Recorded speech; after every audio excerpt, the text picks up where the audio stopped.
Aí agora eu vou te mandar do Dó, pra você lembrar dele. Você tem que estar craque no Dó. Ó, fevereiro, março, abril, maio, junho, julho, agosto. A gente está em setembro agora.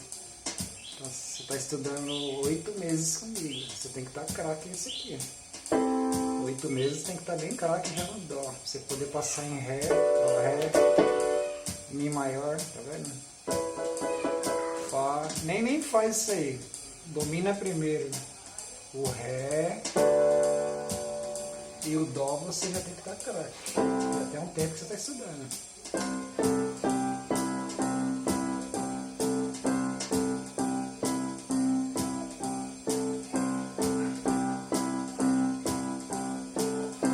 vendo? 1, 2, 3, 4. 1, 2, 3, 4. 1, 2, 3, 4. Aí o segredo é: você toca e sobe. Desce, sobe.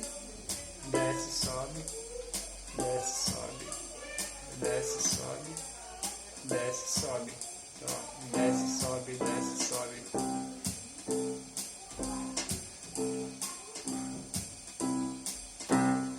Beleza? Esses treinos eles são bem chatos. Mas aí na hora que você for tocar música, você vai estar com a abertura boa, tá vendo? Eu já fiz em Mi aqui. Mi. Aí, ó. Dó sustenido. Sol sustenido. Lá.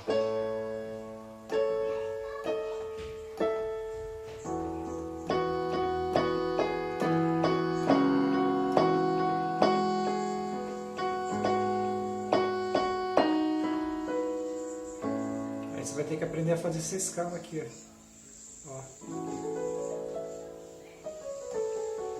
Mais pra frente você vai aprender isso. Aí se você seguir certinho, você não vai ter dificuldade de fazer essas coisas. É só ir treinando, beleza? Ó, 2 minutos, a minha cara aqui, opa. Tá vendo? Eu tô gravando por cima. Aí você vai fazer esse esquema aí.